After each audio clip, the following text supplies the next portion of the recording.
Halo Sobat Dera.id, apa kabar? Hari ini kebetulan kita kedatangan tamu spesial nih, dan kita juga akan berbincang dengan beliau. Beliau adalah Bapak Gus Najih Ar-Ramadhani, atau mungkin lebih kita sering kenal dengan Gus Najih. Beliau ini adalah seorang akademisi dan ulama yang cukup vokal dalam isu-isu radikalisme dan moderasi beragama. Nah, Gus Najih ini juga meraih gelar doktor dari UIN Syarif Hidayatullah Jakarta dengan disertasinya yang membahas tentang eksploitasi teks agama oleh kelompok radikal. Nah, beliau juga cukup aktif sebagai pengurus di Majelis Ulama Indonesia atau MUI, serta mendirikan Center for Research and Islamic Studies atau CRIS Foundation, sebuah lembaga yang juga fokus pada pencegahan radikalisme serta mempromosikan Islam yang moderat. Dan pandangannya yang tegas serta konsisten menjadikan Gus Najih ini salah satu tokoh yang sangat penting dalam melawan narasi ekstremisme di Indonesia. Dan di tengah ancaman global, salah satu tantangan terbesar yang dihadapi oleh Indonesia saat ini adalah terkait kepulangan dari Foreign Terrorist Fighter atau FTF yang pernah terlibat dengan ISIS di Suriah. Pemerintah Indonesia saat ini juga telah menerima sejumlah WNI yang terasosiasi dengan kelompok ini, dan program deradikalisasi ini menjadi bagian yang sangat penting dari upaya untuk mencegah penyebaran lebih lanjut dari ideologi radikal.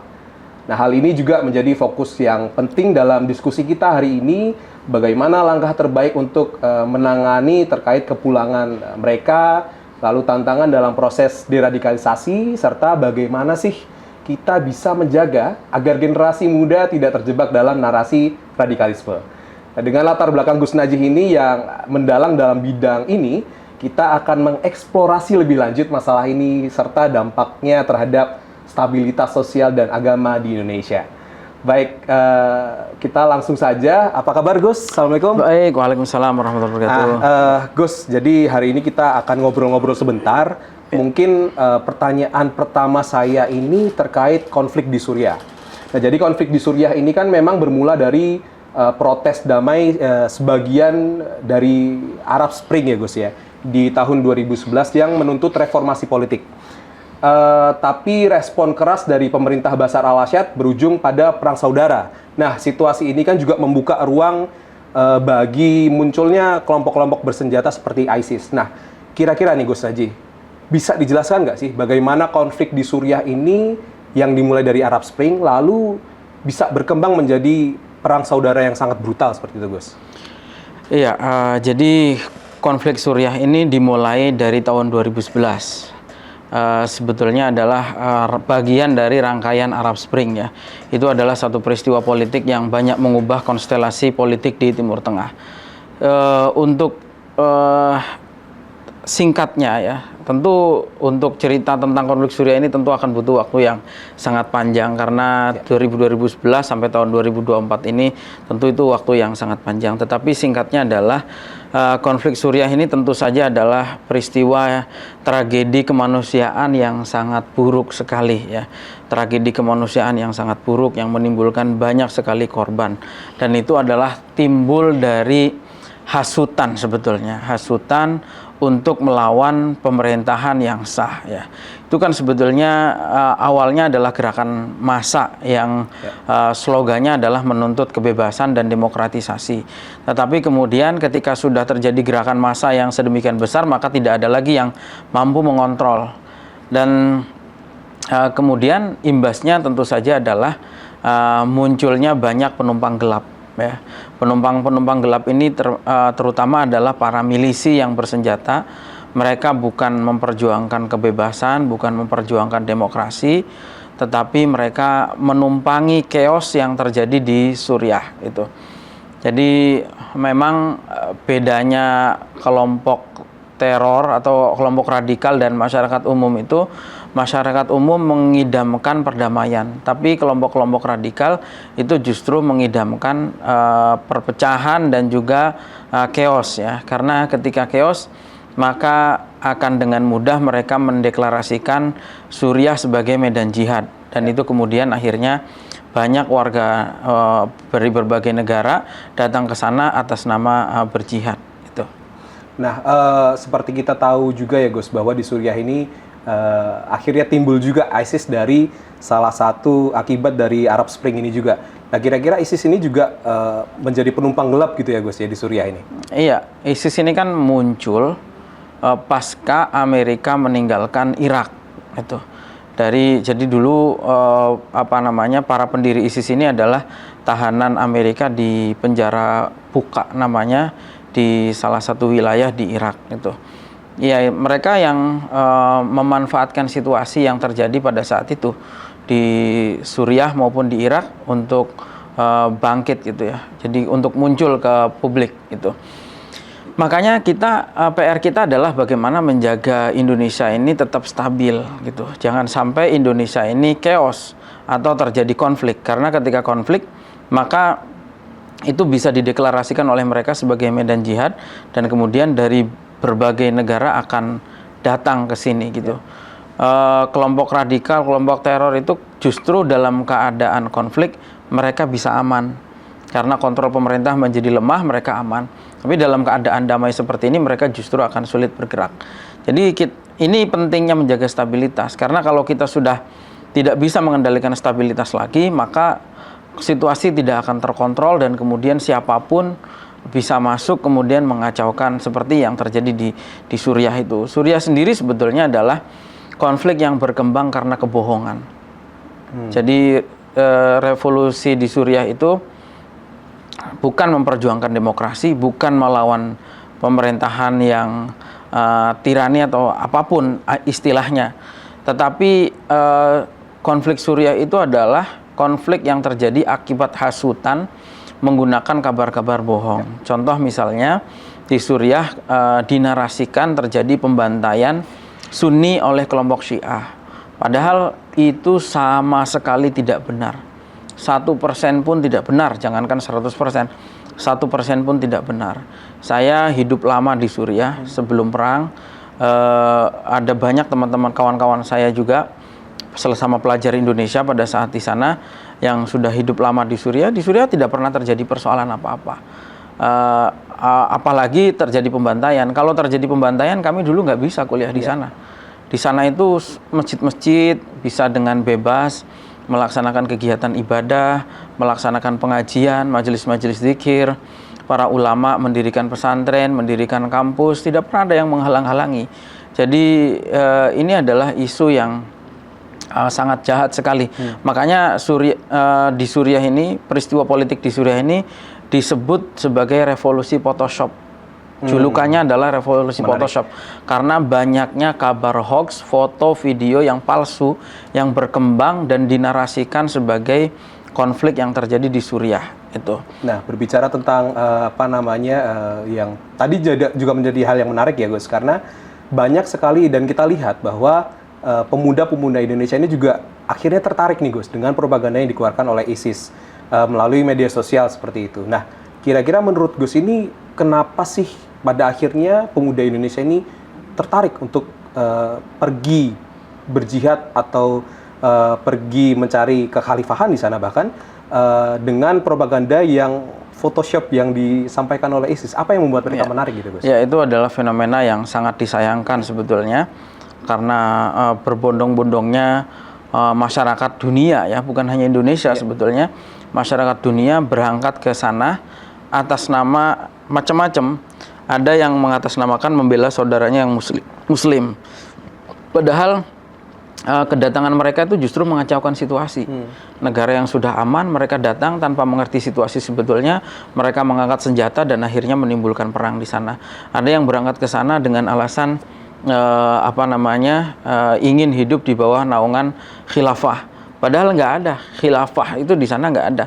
Itu itu adalah hanya sekelompok orang yang haus kekuasaan dan kemudian mencari dukungan, dan dukungan itulah datang dari berbagai masyarakat yang tertipu tadi dengan isu bahwa di sana syariat Islam. Nyatanya tidak. Malah yang terjadi adalah pelanggaran syariat secara massal gitu. Pembunuhan umat Islam secara massal justru bukan dilakukan oleh pemerintah Suriah, tapi dilakukan oleh mereka setelah mereka mengkafirkan orang-orang yang ada di luar kelompoknya. Terus kemudian katanya di sana makmur, nyatanya tidak ada. Banyak kan warga negara kita yang sebelumnya sudah pernah ke sana dan kemudian pulang, mereka menyadari bahwa mereka sudah tertipu itu. Karena ternyata kesejahteraan itu tidak ada itu. Ternyata sampai sana justru disuruh perang.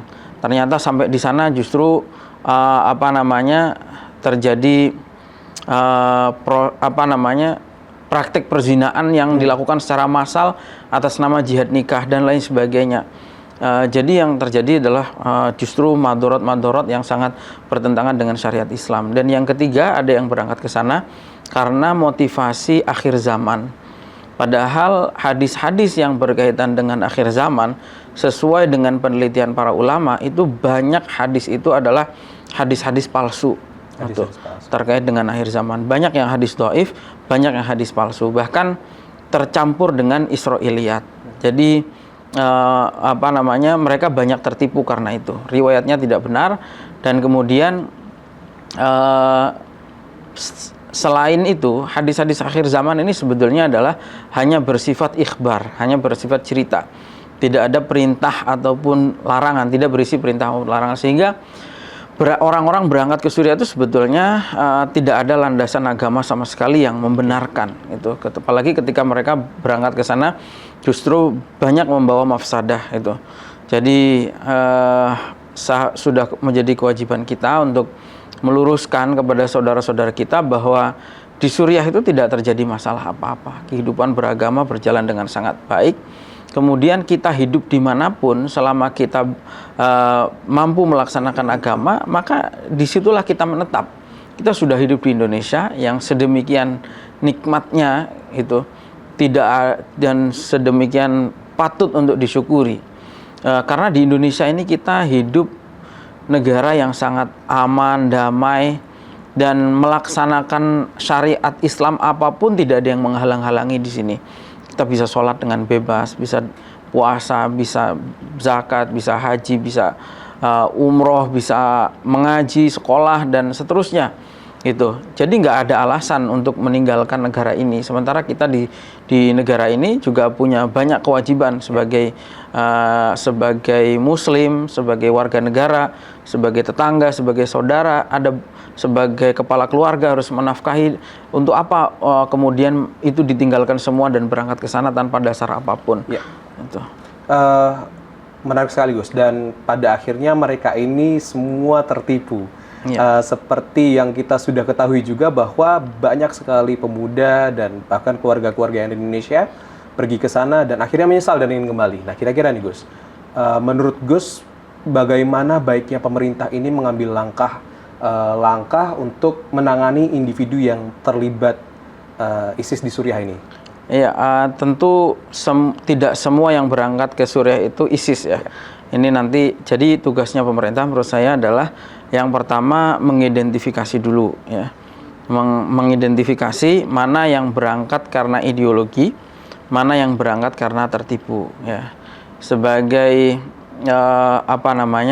untuk yang ideologi yang ketika pulang justru akan membahayakan, nah itu sebetulnya saya kira masyarakat juga akan menolak pemulangan mereka. Tetapi untuk orang-orang yang tertipu, nah ini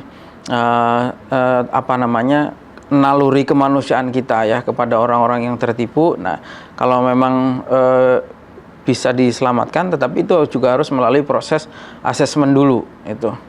Betul apa enggak? Kita jangan sampai atas nama kemanusiaan 1-2 orang kemudian ada 280 juta orang Indonesia yang akan menjadi korban di sini ya, menyelamatkan 1 orang tapi kemudian mengorbankan yang 280 juta yang ada di Indonesia.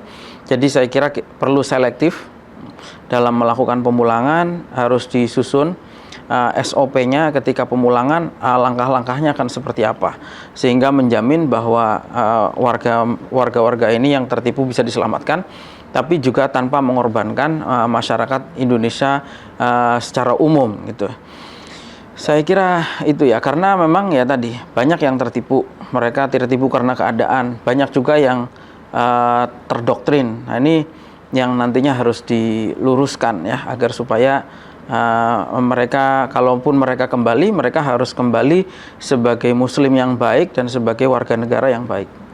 Oke, kira-kira kalau dari menurut Gus nih, pandangan Gus, ada perbedaan proses deradikalisasi yang bisa kita lakukan kepada mereka nggak sih Gus? Atau sama saja dengan yang terjadi atau yang Gus lakukan biasanya kepada mantan napiter yang ada di Indonesia atau bahkan napiter yang ada di Indonesia? Ya, tentu setiap penyakit itu ada diagnosanya ya. Karena itu perlu treatment yang beragam untuk identifikasi penyakit yang diketahui gitu. Misalnya ketika orang-orang itu tertipu, misalnya berangkat ke sana, maka harus kita benarkan tentang informasi-informasi yang selama ini mereka yakini gitu. Karena kan kebanyakan dapatnya dari media sosial. Ya, fakta itu mereka tidak klarifikasi kepada orang-orang yang mengetahui sebenarnya. Seperti saya dan ada ribuan alumni Suriah lain yang pernah belajar kuliah di sana, itu kan sebetulnya adalah mata dan telinga yang melihat langsung kondisi yang persis ada di sana itu. Sementara mereka hanya melihat itu di media sosial. Ini mestinya mereka harus tabayun dulu, klarifikasi betul atau tidak itu. Kemudian terkait dengan akhir zaman, materi-materi akhir zaman, ini kan sebetulnya yang menjadi salah satu penyakit kita di masyarakat saat ini.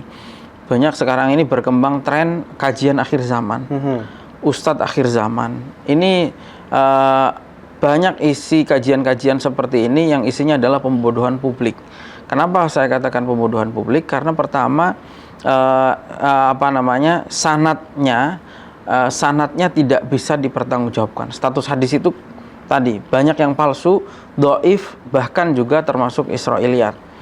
Lalu kemudian yang kedua adalah framingnya yang berbahaya. Misalnya mengatakan bahwa ini sudah menjelang hari kiamat atau turunnya Imam Mahdi. Ini sangat berbahaya sekali karena tidak ada satupun teks keagamaan yang bicara kapan terjadinya kiamat. Tidak ada itu. Kalau orang mengaku Mahdi, Imam Mahdi, dari dulu juga sudah berulang-ulang terjadi. Penipuan semacam itu sudah terjadi. Jangan sampai generasi sekarang juga menjadi korban. Dulu di Arab Saudi pernah terjadi pemberontakan berdarah di dalam Masjidil Haram yang dilakukan oleh Juhaiman Al-Utaibi, dan itu disertai klaim bahwa Imam Mahdi sudah turun di Masjidil Haram pada saat itu, dan itu sangat berdarah, menjatuh korban sangat banyak sekali di tempat yang paling suci, yaitu di Masjidil Haram, sampai vakum waktu itu, tidak ada adzan, tidak ada sholat di sana ya. Jadi pada akhirnya Juhaiman Al-Utaibi sendiri dihukum mati di Arab Saudi. Nah, kita jangan sampai tertipu dengan propaganda yang seperti ini. Jadi kita harus luruskan apa yang terjadi di Suriah itu tidak seperti yang berkembang di media sosial. Sekarang banyak ustadz-ustadz akhir zaman yang menyesatkan umat. Itu. Berbicara tentang akhir zaman nih Gus, ISIS juga menggunakan kekhalifahan ini sebagai propaganda mereka dan sebagai alasan politik dan agama untuk mendirikan negara Islam seperti itu. Nah, tetapi kan interpretasi ini sering dianggap menyimpang dari ajaran Islam yang sebenarnya. Tetapi Gus Najih ini melihat kesalahpahaman yang sering muncul akibat konsep khilafah dalam Islam ini bagaimana nih Gus? Iya, jadi khilafah itu perlu ditegaskan bahwa khilafah itu bukan ajaran Islam. Khilafah itu bukan ajaran Islam. Nggak ada satupun ayat Al-Quran maupun hadis Nabi yang memerintahkan pendirian khilafah. Nggak ada. Khilafah itu pernah terjadi sebagai suatu sistem politik biasa, yaitu di eranya Abu Bakar, Umar, Utsman, dan Ali. Selesai. Karena Nabi mengatakan bahwa khilafah itu hanya akan ada selama 30 tahun. Dan Abu Bakar, Umar, Utsman, Ali itu sudah selesai. Era kekhilafan itu sebetulnya selesai di situ. Makanya Muawiyah yang berkuasa setelah Ali bin Abi Thalib, setelah Khulafaur Rasyidun. Jadi khilafah itu apa sih? Sistem pengganti sebetulnya. Bukti bahwa khilafah itu bukan ajaran Islam, ketika Nabi wafat, sahabat tidak ada yang berpikiran awalnya untuk mendirikan khilafah. Nggak ada. Karena memang nggak ada perintahnya. Sahabat sampai hampir berpecah waktu itu. Karena berpikir apa sistem yang akan digunakan. Itu bukti bahwa khilafah itu bukan ajaran Islam. Nah, Karena itu Muawiyah sendiri yang berkuasa setelah Ali bin Abi Thalib mengatakan bahwa ana awalul muluki ba'dal khulafa. Saya ini adalah raja pertama. Makanya Umayyah, Abbasiyah sampai Turki Utsmani itu sebetulnya tidak layak disebut sebagai kekhilafahan.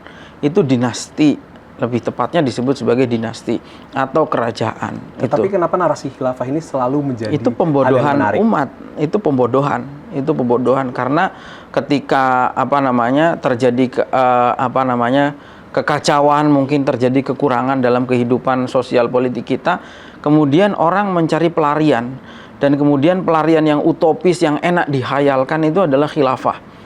Tetapi khayalan itu tidak nyata. Kenapa? Karena tidak ada misalnya kan tidak hanya ISIS yang mempropagandakan khilafah, itu kan juga adalah, terutama di Indonesia, adalah HTI.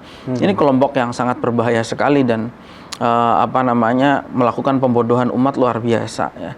Jadi mereka mengatakan bahwa dengan khilafah semua masalah selesai.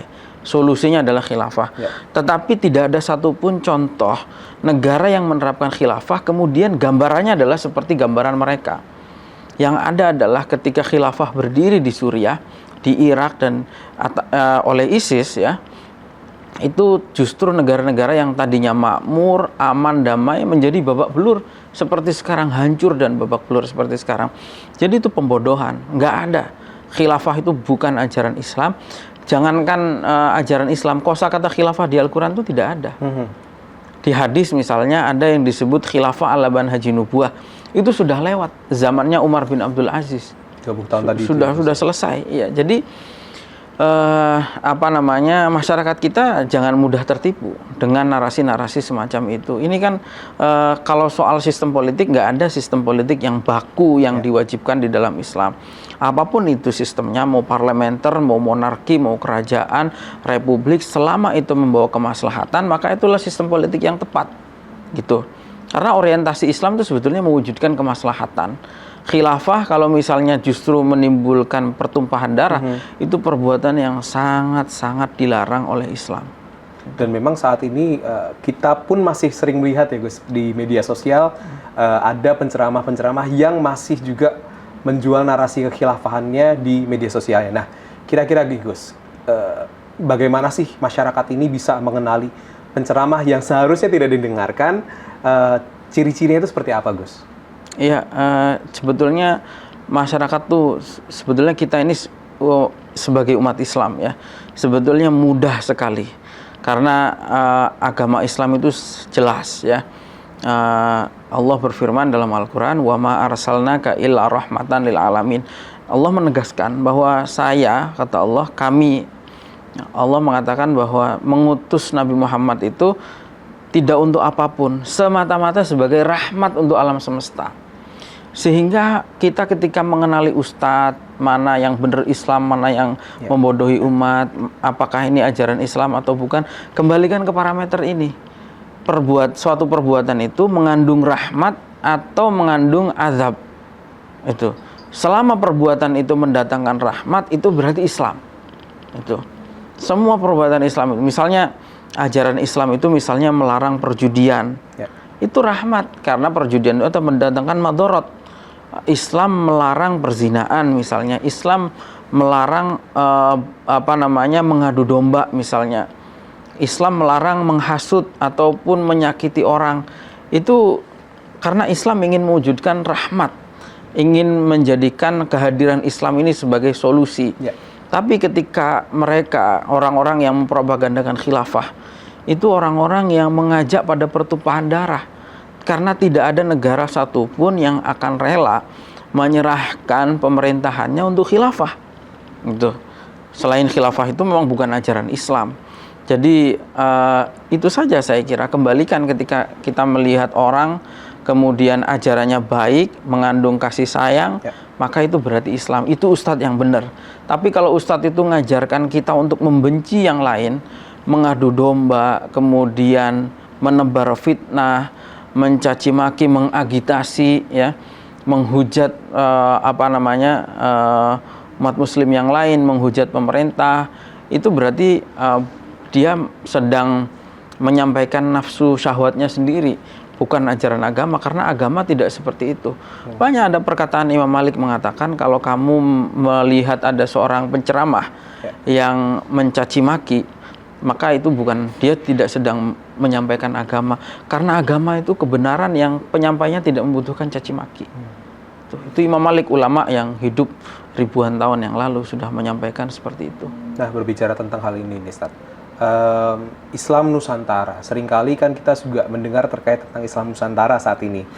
Kira-kira menurut Gus Najih, terkait Islam Nusantara ini, apakah hal ini juga bisa menjadi salah satu hal yang bisa dilakukan untuk mencegah radikalisme berkembang di Indonesia seperti itu, Gus? Ya, Islam Nusantara itu bukan agama baru, bukan Islam yang baru ya, tetapi Islam Nusantara itu adalah Islam yang sudah dikontekstualisasikan dengan kondisi di Indonesia. Islam itu kan agama yang sesuai dengan semua tempat dan semua zaman ya. Jadi Islam itu sholihun likulli zamanin wa makan. Sampai kapanpun Islam itu akan tetap relevan. Nah, relevan karena itu untuk menjadikan Islam tetap relevan itu harus dikontekstualisasikan dengan kondisi yang ada. Nah, kita masing-masing di negara-negara ini mempunyai konteks-konteks yang khusus, yang berbeda dengan yang lain ya. Dalam hal-hal yang furu'iyah. Tentu kalau dalam hal usul semuanya sama ya. Jadi misalnya Islam yang yang berkembang di Indonesia ini misalnya adalah Islam yang akidahnya Ahlus Sunnah wal Jamaah. Kemudian bermadhab ya. Itu Islam yang menjadi ciri khas Islam yang ada di Indonesia itu. Karena itu, dan ini adalah Islam yang memang dibawa oleh para ulama yang membawa Islam masuk ke wilayah Nusantara ini. Dan ini adalah Islam yang sesuai, yang sudah sudah disesuaikan dengan kondisi ruang dan juga waktu yang ada di sini. Itu yang paling pas, yang harus kita rawat ya. Ini ada, karena itu kita harus mewaspadai masuknya unsur-unsur yang merusak adanya persatuan ini gitu. Misalnya ada contoh misalnya Salafi Wahabi.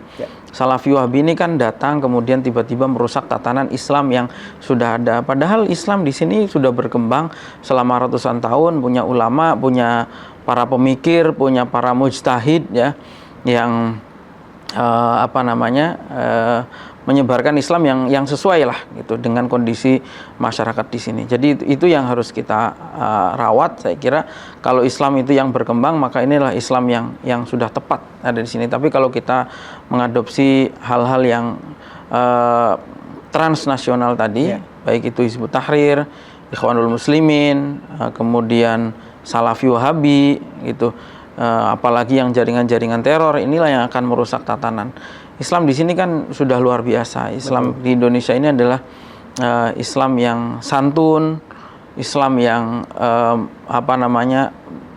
yang mengalami akulturasi, menghormati budaya, tradisi lokal gitu. Nah, ini jangan sampai rusak oleh unsur-unsur yang asing kemudian dipaksakan untuk diterapkan di sini gitu. Nah, pertanyaan terakhir nih Gus, kira-kira pelajaran yang sudah kita ambil dari kebangkitan ISIS di Suriah serta hancurnya ISIS di Suriah ini untuk bangsa Indonesia ini bagaimana, dan kira-kira nih Gus, apa yang bisa kita lakukan kepada generasi muda supaya mereka tidak kembali terjerumus ke dalam narasi radikal yang berkembang di media sosial tentunya saat ini Gus? Ya, Islam mengajarkan kita untuk i'tibar. Artinya mengambil pelajaran dari setiap peristiwa, termasuk peristiwa yang penting untuk kita ambil ibrohnya adalah peristiwa Suriah. Saya mengalami bagaimana Suriah dulu adalah negara yang makmur, negara yang aman, damai, sejahtera. Tapi sekarang menjadi hancur seperti itu. Dan itu salah satunya adalah akibat dari bergeraknya gerakan-gerakan politik yang melawan pemerintahan yang sah.